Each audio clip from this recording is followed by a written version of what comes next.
이 시기 관심을 기울여야 할 교통 이슈를 콕콕 짚어드립니다. 한 주간의 교통 이슈.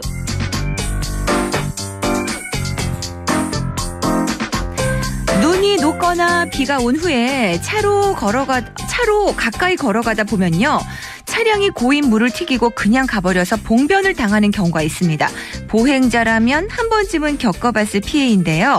경우에 따라서 배상이 가능하다고 하네요. 자세한 내용 김경배 교통전문위원에게 들어보겠습니다. 안녕하세요. 네, 안녕하십니까. 네, 반갑습니다. 네.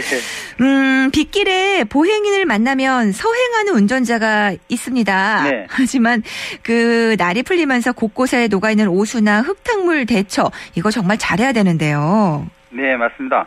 비가 올 때는 당연히 그 물 고이는 곳도 많고 또 빠른 바퀴 회전에 의해서 튕겨지는 빗물을 사전에 감지할 수 있기 때문에 보행인이 있으면 반드시 서행해야 합니다. 그렇죠. 그리고 그 봄빛에 녹아내린 요즘의 흙탕물은요, 아스팔트가 아닌 지역, 그러니까 차가 덜컹거리는 곳일수록 군데군데 녹아있는 경우가 많습니다. 때문에 사전 예측이 어렵더라도 이런 곳에서는 서행이 필요하다고 보고요. 이를 세분화한다면은 보행인을 고려하지 않은 운전자와 도로 포장이 잘못돼서 물을 고이게 한 도로, 그리고 도로 경사와 배수 문제로 물이 고일 수밖에 없는 점으로 이렇게 나눠볼 수 있겠습니다. 네네. 그 도로에 고인 물 위로 지나는 차량은 뭐 흙탕물을 튀기게 되는데요. 네. 이 사실을 아는 운전자가 그냥 모르는 척 달리는 경우도 있어요. 네, 미리 대처할 정도의 관심을 보인 차가 아니라면요. 네. 속도를 줄이지 않아서 시커먼 흙탕물을 튀게 하는 운전자와는 달리 보행자는 갑자기 오수배락을 맞게 됩니다. 그렇죠. 따라서 그 차 번호를 알 수 없으니 손해를 보는 경우가 많은데 손해배상을 청구할 수 있는 두 가지 방법이 있습니다. 네. 네, 만약 그 차 번호를 안다면요. 경찰에 신고를 해서 훼손된 물품이나 세탁 비용을 받아낼 수 있는데 여기에는 반드시 가해 차량을 확인하는 절차가 필요로 하게 됩니다. 네. 만일 그 운전자가 부인한다면요. 흙탕물이 튄 장소와 시간, 그리고 그 당시 운행 방향 등을 토대로 CCTV나 또 블랙박스 등의 증거 자료를 확보해야 하는 문제는 있습니다. 네.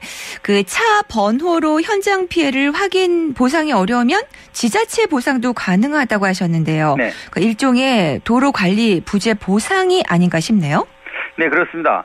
경찰에서 가해 운전자로 확인이 되면 피해자에게 옷값이나 또 세탁비를 물어주는 건 당연하고요. 네. 과태료까지 내야 합니다. 네. 물이 고인 곳을 운행할 때 피해를 주지 않도록 서행해야 한다는 도로교통법 위반은 20만 원 이하 과태료 부과 대상이 되고 있고요. 예. 그리고 말씀처럼 일선 그 시군 도로시설 담당 부서별로 관리도로에서 발생된 이런 피해 내용을 접수하고도 있습니다. 도로 표면과 아까 말씀드린 경사도 또 배수등의 문제를 안고 있기 때문에 아마 이런 관리부서가 있는 게 아닌가도 싶은데요. 네. 아무리 사소한 피해라도 사실관계를 확인해서 도로상 문제로 드러나면 배상을 받을 수 있습니다. 그렇군요. 그러면 이제 표면이 움푹하게 파여서 흙탕물이 고여 있었다면 네. 지자체는 보수를 제대로 하지 못한 그 책임에서 벗어날 수 없다는 얘기가 되네요. 맞습니다. 지자체들이 그 소유, 사용, 관리하는 시설에 관리하자 손해배상을 전담하게 되는 이 지방재정공제회가 가입이 돼 있고요. 네. 그래서 도로하자의 그 판단과 또 확인 절차와 보상을 하고 있습니다. 예. 그런데 이런 경우는요, 도로 가까운 쪽으로 걸었다면 보행자에게도 일부 책임을 묻게 되고 또 사실관계는 사진 증거보다 목격자가 더 중요한 역할을 하는 만큼 운전자의 그 방어 운전과 또 보행인 대처가 가장 바람직한 사전 해결책이 아닌가 싶습니다. 그렇군요. 자, 이제 3월 봄입니다. 네. 네, 봄 기온이 운전자만이 아닌 이제 혹독한 겨울을 난 자동차도 나른해질 수 있는데요. 네. 그렇다면 자동차의 충곤증을 해결하는 사전 안전 정비도 좀 알아볼까요? 네. 계절별 건강검진을 제대로 안 한 차는 뜻하지 않은 고장으로 인한 위험과 또 수명을 상대적으로 단축시킬 수 있는데요. 네. 하체와 휠하우스를 비롯해서 하체 구석구석을 깨끗이 씻어서 불식을 방지하고요. 또 고압 청소기로 실내 면지를 흡입해서 탑승 환경을 개선하는 게 가장 중요할 것 같습니다. 네. 그리고 그 매트를 걷어내고 트렁크는 약 한두 시간 정도 열어서 일광욕도 해줘야 하고요. 또 에어컨 겸용 필터를 비롯한 각종 필터들과 또 엔진 오일 교환도 기본이 될 것 같습니다. 그리고 윈터 타이어도 이제 사계절용으로 바꿔줘야 될 것 같고요. 네. 그리고 이제 여름이 다가오니까 에어컨 점검도 필요하지 않을까요? 네, 맞습니다. 네, 당연히 그 타이어를 교환할 때 브레이크액 상태와 양을 체크하는 것도 좋습니다. 네. 그리고 겨울철에 반드시 가끔씩 키도록 이렇게 공고하고 있는 에어컨이라도요.